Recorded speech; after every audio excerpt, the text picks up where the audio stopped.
I think we're going to go ahead and begin. I know that there are one or two persons on their way. So, introductions, first of all. First item on the agenda, I'm Edward Martinez. I'm the president of the Academic Senate. Bob Miller, Educational Services. Barbara Freund, Health Sciences. Ted Young, Languages. Amy Elmer, English. John Fraser, Student. Chris Fennessy, Associated Students. Ashley Jackson, Associated Students. Crystal Collars, Ed Services. Beverly Tate, BSI, Basic Skills, excuse me. Cairo, Social Sciences. Okay, thank you. And the second item is the adoption of the minutes of our last meeting of March the 26th. You have a copy of those, and they were also emailed to all the committee members. Is there a motion to adopt the minutes? I move. Moved by Amy. Second. Seconded by John. Any corrections, additions, discussion about the minutes? Okay. All in favor of adopting the minutes, please say aye. Aye. All opposed. Okay. So that brings us to item 3, which is the Enrollment Priorities Policy number 4020 that we have been discussing for quite some time. But you have copies of those of the revisions. It was also sent to you through email. So let me report to you that last week Bob Miller and I and Chris Fennessy and Dina Chase met to, as we were instructed by the committee, met to bring some, I hope, closure to the revisions, in the sense that I think that we are bringing to you a perfected policy and procedures. So there are no changes to the policy on page 1. The changes are to the procedures on the following pages, and if I could just review those with you very quickly. In section 1 of the procedures, what we did is we consulted, especially with Dina, who is the interim dean of admissions and records, about the language in that section which would have the greatest impact in the way that that office calculates priority registration. And correct me, Dina, but I believe that you are good with the language, the revised language. Okay. In section 2, we have the same listing of priority registration for various student groups as we had discussed before. The only addition is that in section 2 we have item M at the very end, where we have placed concurrent high school students. These are high school students who are approved by their high school counselors or principals to take classes here at PCC. And we have always at least had the practice of sort of putting them at the end. In other words, they register after everyone else. And so we are simply formalizing that practice with item M. Okay. On the next page, Chris? Yeah, just a quick comment on the idea of item M. John was just telling me about a bill that may possibly be introduced by Anthony Portantino, trying to make it easier for concurrently enrolled high school students. It hasn't been introduced yet or passed, of course, but it may be something that this committee will have to take a look at again at a future date. Yes, right. Keep in mind that procedures well, the whole thing is really a living document, subject to changes and updates and so on. But for now, that's at least where we would put it. Right. Okay. All right, section 3 on the next page. Section 3 is a section that was introduced by the students a few weeks ago, and we made a few modifications here and there. I can tell you that Chris tried his darndest to get it passed and adopted. And after a lot of discussion and deliberation, we decided that section D, which is on your copy, couldn't quite work in terms of the registration and all the work that will have to be done by the admissions and records office. So we are dropping section D, but the rest of section 3 will remain. Okay? Any questions there? I'd like to ask a question regarding the appeals process. What exactly is this? Who are the individuals that are part of this appeal process? Thanks, Eduardo. I understand you're going to chair the committee. We appreciate that. Dina, do you want to try to address that a little bit? Well, the appeals process... Would you mind going in front of the mic because of the... Thank you. The appeals process as it is now is basically the students submit a petition, and based on what the petition is entailing, it would be deferred to specific departments. Many of the issues that are in 3 would primarily be the preview of the counseling staff in order to either approve or deny the process. So what you're saying is that it would go to the counselors, and counselors would determine that? Yes, the majority of the items in 3, if there's a petition appealing any of those items, would be deferred to counseling. Is it a counselor, when you say counseling, is it one individual, 3 individuals, like a committee? You know, we really didn't... We haven't gotten into that level of detail. Certainly, these petitions could go to the Associate Dean of Counseling. How that person, the Associate Dean of Counseling, would choose to manage this still has to be worked out. It could be a decision made by her, or with the input of individual counselors. So... TBA. Okay. To be determined, okay. Yes, Amy? So by eliminating D, what happens to those students who don't appeal? They're at the bottom? They would fall in the appropriate... Wherever they would fall be in here. basically, that's basically dealing with students in Section 2 items J, K, and L, and so they are in essence at the end of the list, but right before the concurrent high school students. Chris? Yeah, just as a clarification, in our discussions, for the last couple of weeks, it's clear that this body does not really support D. I just asked for it to be on the record that I proposed it on behalf of the students, but obviously this is the document that this committee wants, and so we're ready to move forward without D. I think also Glenna Watterson could not be here today, but she did send an email indicating that she was supportive of Draft 7, and as a result of that, the Classified Senate was supportive of Draft 7 as well. Any other comments or questions about Section 3? And then finally, is that 3? Right, Section 3. Then finally, on the last page, Section D. Section D is designed more than anything to give guidance to the deans when it comes to making adjustments in the numbers of course sections.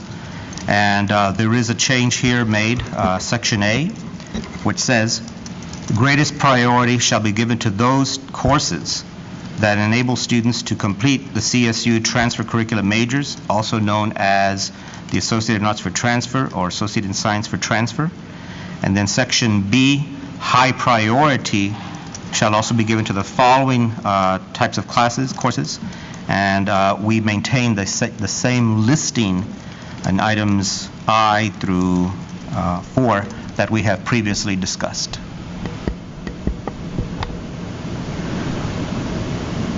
And that minor change, I think of it as relatively minor, comes to us as a request from the Board of Trustees.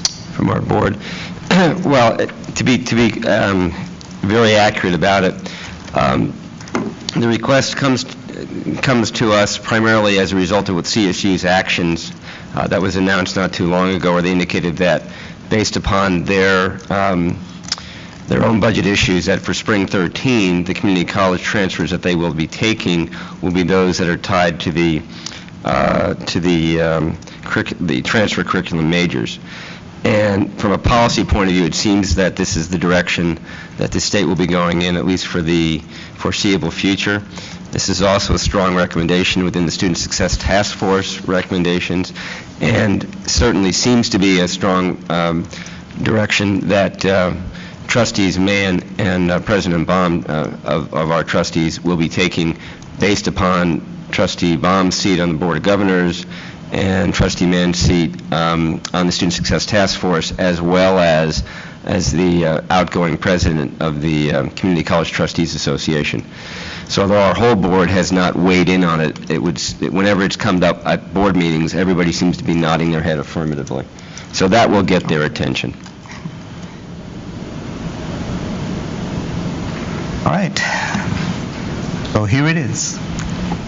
Finalized version of this policy procedures after a lot of discussion and debate and good input, I would say, from the students, from the staff, from faculty, from everyone, management too.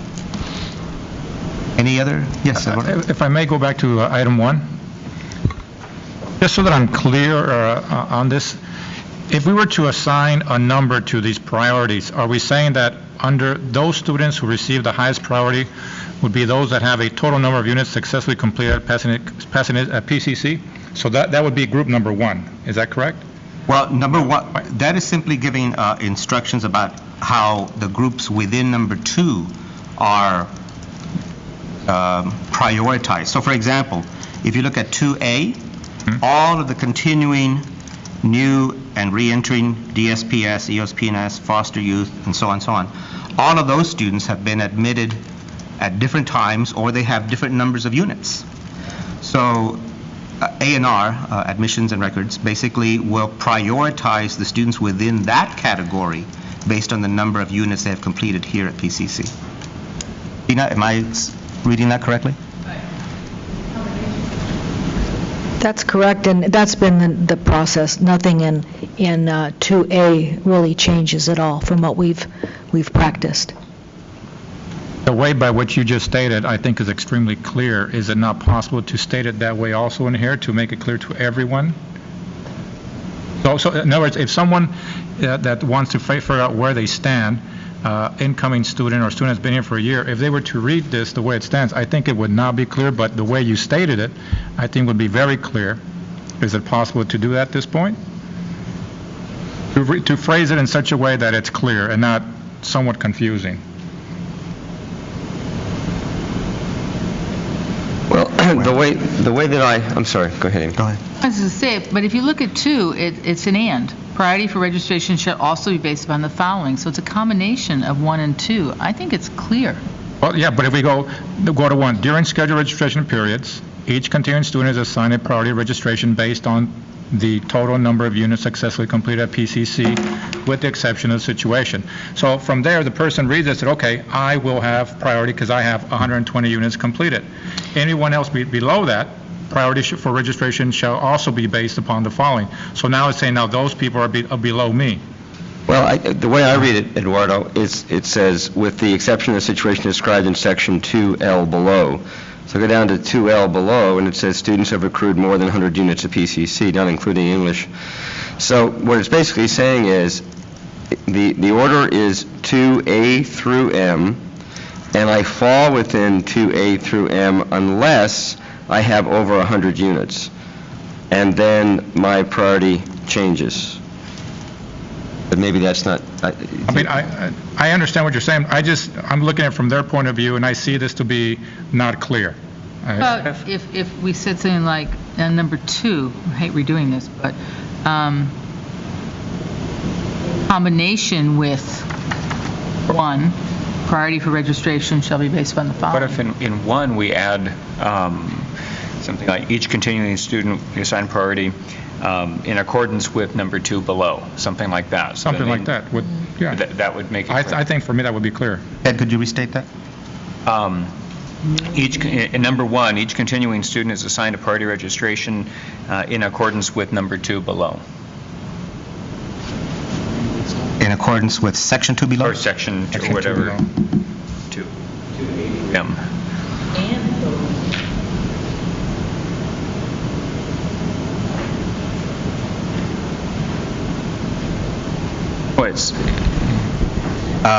Let me see if this makes sense. I'm not talking about changing what's in red afterwards, just adding in accordance with 2 below. So let's see if I have this correct. So you would modify section A to section 1 to say, during scheduled registration periods, each continuing student is assigned a priority registration time as, in accord with Section 2 below, based on, based on the total number of units successfully completed at PCC? Well, and the other way to approach it, do you have that down? I think so.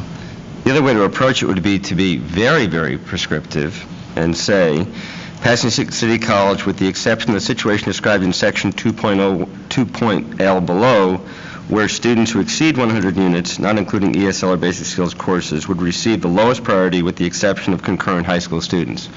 I don't think you need that. That's I being think that's redundant. clear on part 2.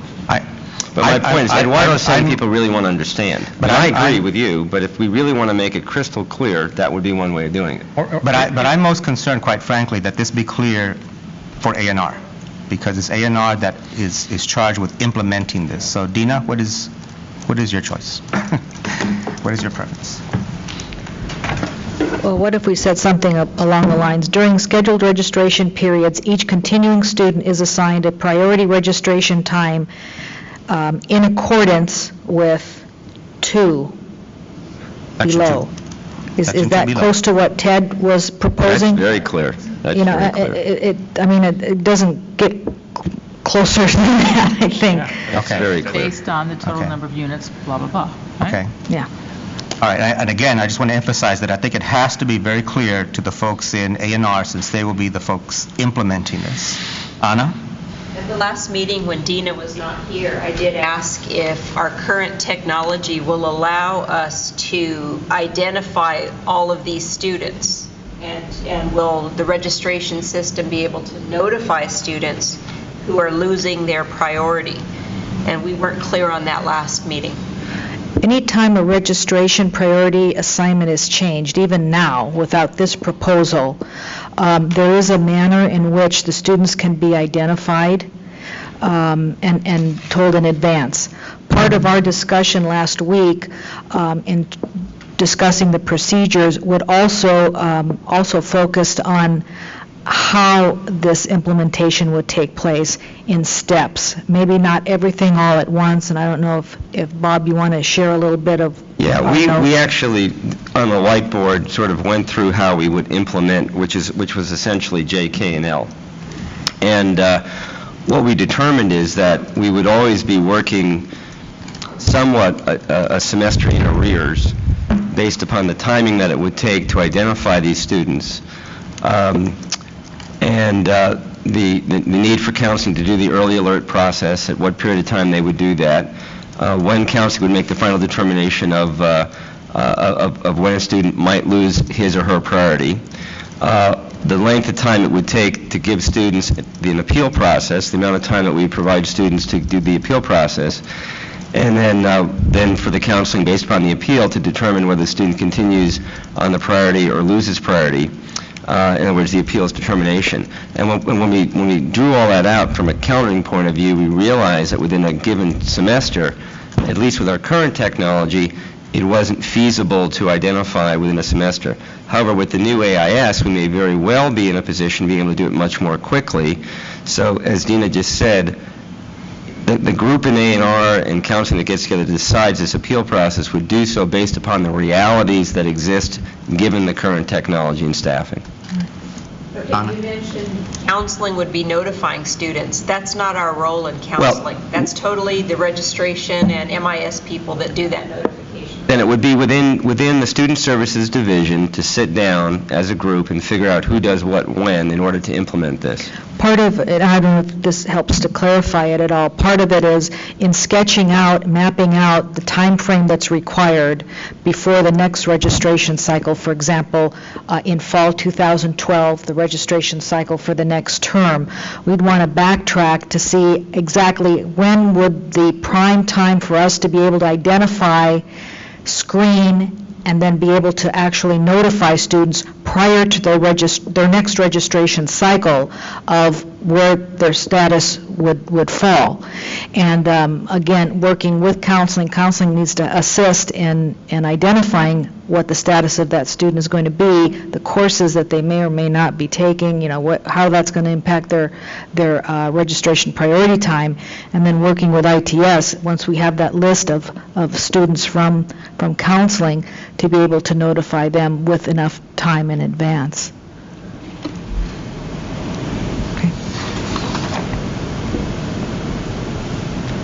Okay. Any other, yes, John? Yeah, I had a question about 2L, because that's the exception in the wording in 1. So under 2L, how would enrollment priority be determined based on different students that fall within 2L? Like, would it be more, for example, if I had 240 units, would I be able to register before someone who had 200 units? You'd be able to register at Glendale.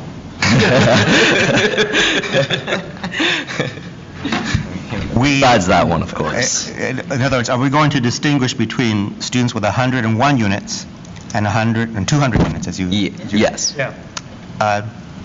Dina? Sorry. I would say, I would I don't say as know. close as we can. I mean, that's what we're doing now. When a student has, 50 units and another student has 45 units, there might be a slight variation in the time, maybe by 15, 20 minutes, 30 minutes, whatever that priority set time is. So as close as what the batch of time frames that are assigned a priority, I would foresee it, that's how they would do it. And I guess conceptually, the students with the lesser number of units will maintain higher priority, even in this group, than the students who have higher. So I mean, that's how we do it now, and I suspect going forward we'd use the same logic. Basically, the closest to 100 gets a higher priority. Exactly. although they're pretty far down, you realize. Well, but they'd get a little, Priority than 200. right, it sounds like it. I think yes. for now, we're probably deferring that decision to A&R.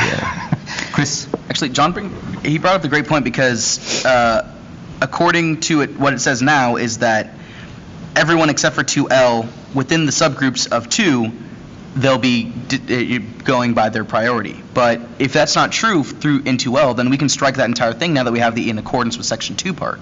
So now we could say each continuing student assigned a priority registration time in accordance with Section 2 below and based on the total numbers of units successfully completed at Pasadena City College. We don't need them with the exception, because they are also included in the idea of in accordance with Section 2 and the total number of units completed. But where does the 100 units come in, though? And then they're still in within L. Does that make sense? Well, I thought you said because you were going to drop L. This doesn't specifically say anymore up to a limit of 100. It doesn't necessarily say you will, if you have greater units, you'll have more. It brings that to A&R. Does that make sense? No. So right here it says each continuing student is based on the total number of units successfully completed at Pasadena City College. It does not specifically say the more units you have, the greater priority you will have. And so if we don't have the part with 2L below, with that exception, that makes sense, then it still is brought out in 2L. Now we're being redundant. So you're saying that we could simply strike the words where it says, with the exception of the situation described in Section 2L below? Yes, yeah. Oh, that I Okay. get. All right. Oh, that we can pull out. Dina, are you comfortable with that? That's fine. It doesn't get to John's question per Okay. se, but Right. but it does. Right. But let's clarify it. That's fine. Okay. Cool. One more. Okay. For 2M, concurrent high school students, that's to be considered outside of the continuing in-district residents, so concurrent high school students would be considered at the bottom no matter what. Very Just end. wanted to clarify. At the very end. The way it is now. Okay. Anything else?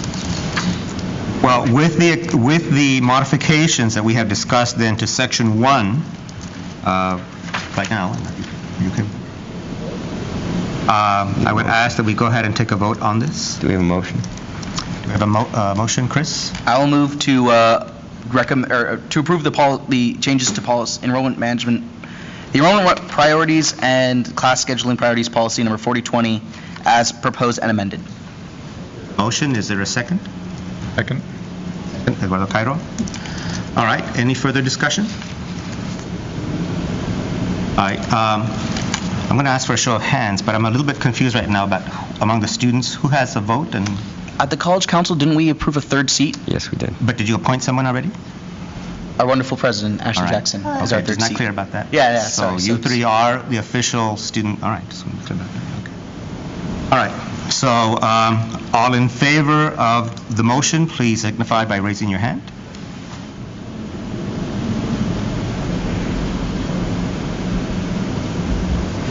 Nine, all opposed? Okay, very good. So just to let you know, what happens now is that this policy goes forward to the College Council, to the various constituency groups. So this will be presented at the Academic Senate, not at today's meeting, but at the next one. And in the College Council, this is basically an information item because this is an academic and professional matter. So assuming that the Academic Senate approves it, then it'll go forward to the President, and then we hope that he will recommend it then to the Board of Trustees. Academic Senate to Capum and then President. Question. Yes. Can the minutes at least reflect the fact that the classified Senate, that Glenna approved this? I know we can't have her vote because she wasn't here, but at least have the minutes reflect the fact per her email. Sure. Again, Glenna is not here, so she doesn't have a vote, but she did send an email to Bob and me earlier in which she says that she reviewed the policy, and she says, quote, "Yes, I'm fine with it. I guess I should say the Senate, the classified Senate, is fine with it." Thanks, Glenna. All right. Anna? I don't believe this could be implemented for Fall 12 because I believe the students' priority registration dates are going to be published very soon on LancerLink. Is that correct? We'll defer to... So is it the hope of this committee to implement this for fall? And because we can't give students dates and then backtrack 2 weeks later and say, oh yeah, your dates changed. That would be really unprofessional. I would certainly agree that we have to have a realistic implementation timeline, but I'm going to defer to Dina. The priority times for continuing students as well as for new students will be available May 15th. And we have some time basically before we know that this has been board approved to start the implementation. Again, when we had our meeting, we knew that not everything is going to be implemented at one time. We may want to examine to see which of these we could feasibly implement by fall. There might be some things that we can take a look at now. For example, we know which students are probation students. And even if it doesn't affect their priority per se, in terms of if this policy had not been revised at this time, there isn't a reason why we can't start to help those students that are identified this term as being on probation and bring them in a little sooner and start working with them, kind of give them a heads up of what might happen in the future. So I think that actually the committee can decide whether, we want to look at which of these items we could possibly implement for fall. But I think, again, there are certain things we can start to put in the plan. The whole issue is planning. That's the key thing, is to start to plan. Now, if it doesn't get done for fall, there's no reason why we can't say, well, we're going to target for spring or winter or next fall or whatever it might be. But the whole thing starts with the plan. And if you have a good plan in place and you have procedures in place, then you kind of backtrack and say, well, what's feasible to do and what do we have to really hold off for? The next step is the Academic Senate meeting, and I'm assuming that the earliest Academic Senate meeting you could get to would be the 30th at this point, Ed? That's right. And then that requires a week or 2 weeks? The following Academic Senate meeting, which would be the meeting after that. So be presented at the Academic Senate on April the 30th, and then possibly voted on May the 14th. So this won't even be our policy until after the 15th date anyway. I think the first possible meeting that the board could get this and approve it would be at the June 6th meeting, if these dates are correct. So I think what Dina said is absolutely accurate. I know that the hope was that we could get this thing implemented by the fall, so I think that to the extent that elements of it can be implemented, but I understand what Anna's saying, unless we further delayed the priority registration notification, which I don't think we can, right, Dina? So I think all we can do is what we can do based upon where we are right now. Is the big issue B, the new in-district graduated students? That, from the board's perspective, that would be the big issue, and we'll have to come up with ways to hold seats for them in order to make that work. So we can re-strategize, you might say, with that particular item, even though the entire policy and procedures is not yet fully implemented. Exactly. Well, they'll be in pathways anyway, right? And that'll guarantee them at least the majority of their classes. Exactly. So I think effectively, as Amy was alluding to, we'll be able to satisfy the biggest need, and the rest of it we can put into effect as soon as possible thereafter. Today's an Academic Senate Board meeting, and none of us are here next week. Following week is a CAPM meeting, but we won't be able to discuss this at CAPM because it hadn't been addressed by the Academic Senate yet. So I think the earliest is the June 6th board meeting, as far as I can tell. I'm asking Dina, if you were to cherry pick a part of this, what's the first part that could be implemented or the easiest for her?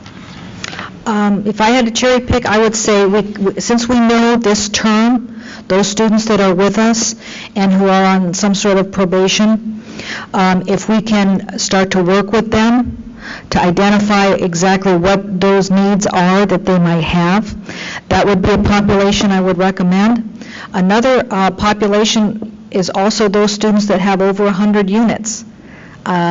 Just simply because, we've had several activities in place that Dr. Bell has initiated when he began. There was the Photo Finish Friday, there was the Spring Forward. We could take a look, it's a real feasible to take a look at our students that have 100 units.